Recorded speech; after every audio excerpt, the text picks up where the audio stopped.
अगर अनएक्सपेक्टेड एक वर्ड है तो बेटा उसका मतलब है एनटीए, क्योंकि एनटीए ऐसा खेल रहा है ना।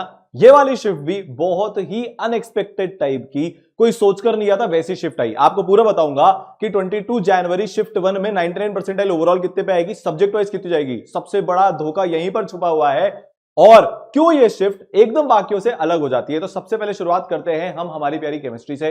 भाई साहब ऑर्गेनिक इनऑर्गेनिक फिजिकल ऑलमोस्ट बराबर है। ऑर्गेनिक में जो रिएक्शंस दिए गए ना उसमें कंपाउंड नहीं बनाए थे, उसमें लैंग्वेज दी गई थी।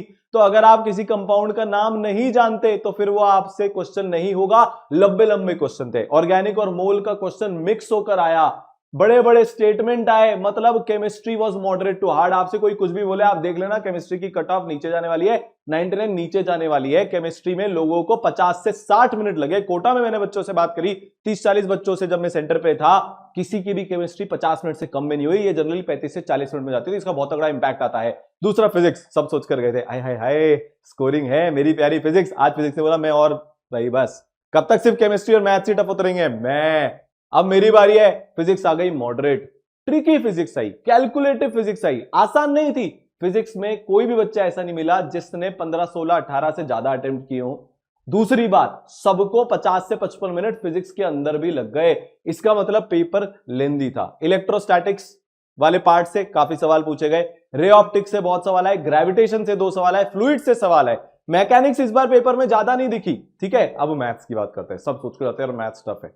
Maths lengthy I but doable I. Maths moderate थी, पर पता है प्रॉब्लम क्या हुई। सब फिजिक्स केमिस्ट्री मैथ्स या केमिस्ट्री फिजिक्स मैथ्स अटेम्प्ट करते हैं, फिजिक्स और केमिस्ट्री में लग गए 2 घंटे या 1 घंटे 50 मिनट 55 मिनट। मैथ्स जो डुएबल थी, जिसको किया जा सकता था, वो उतनी मैथ्स अटेम्प्ट ही नहीं कर पाए। मैं आपको बताऊं, 30-40 बच्चों से बात जो मैंने करी ना, एक बच्चा मेरे को ऐसा मिला जो 50 से ऊपर अटेम्प्ट करके आया। बाकी सबके 48, 45, 42, 40 से 50 के बीच में अटेम्प्ट थे। मतलब पेपर एक्चुअली में टफ था। देखो, अगर आपको 99 के बारे में अब अपन बात करते हैं कि 99 कितने पर आएगी, सब्जेक्ट वाइज कितने पर आएगी, उसके पहले अगर आपका पेपर बिगड़ा है ना, तो बेटा एक बात ध्यान रखना कि आप अभी भी बाउंस बैक कर सकते हो। क्योंकि अमन ने किया, 26% आई है फर्स्ट अटेम्प्ट में, वहां से वो आईआईटी बॉम्बे पहुंच गया। आर्या 64 आई आईआईटी खड़गपुर, 16 से 99.3, 58 से 99 परसेंटाइल, 30% से 99.79 परसेंटाइल। ये सब 60 दिन में किया हुआ जंप है बेटा। और सिर्फ यही बच्चे नहीं है, इसके अलावा इन 5 बच्चों ने भी इंपॉसिबल को पॉसिबल करके दिखाया और ये लेगेसी 2020 से चलती हुई आ रही है। तो आप भी कर सकते हो। बाउंस बैक क्रैश कोर्स में इन सारे बच्चों ने इंप्रूवमेंट किया था, वो अब आपके लिए भी आ चुका है, जिसमें कोटा के सबसे बेहतरीन टीचर्स लाइव इंटरैक्टिव क्लास में पढ़ा रहे होंगे। 5 लेयर पर्सनलाइज्ड मेंटरशिप आपको मिल रही होगी, 10,000 सेलेक्टेड क्वेश्चन, 100 से ज्यादा टेस्ट, 20 पेज की एआई पावर्ड टेस्ट एनालिसिस की रिपोर्ट। मतलब हर एक वो चीज जो आपको जीरो से हीरो बनाने वाली है। अब बात करते हैं कि सर ओवरऑल 99 परसेंटाइल कितने पे आएगी। बहुत सारे लोग आपको बोलेंगे इजी शिफ्ट थी, 200 पर जाएगी। नहीं होगा ऐसा, 175 मैक्सिमम है। 165 से 175 के बीच में 99 परसेंटाइल आने वाली है। सब्जेक्ट वाइज अगर हम बात करें तो मैथ्स थोड़ी सी इस बार ऊपर जाएगी, 60 नंबर पर वहां पर 99 परसेंटाइल आएगी, पर फिजिक्स नीचे आएगी।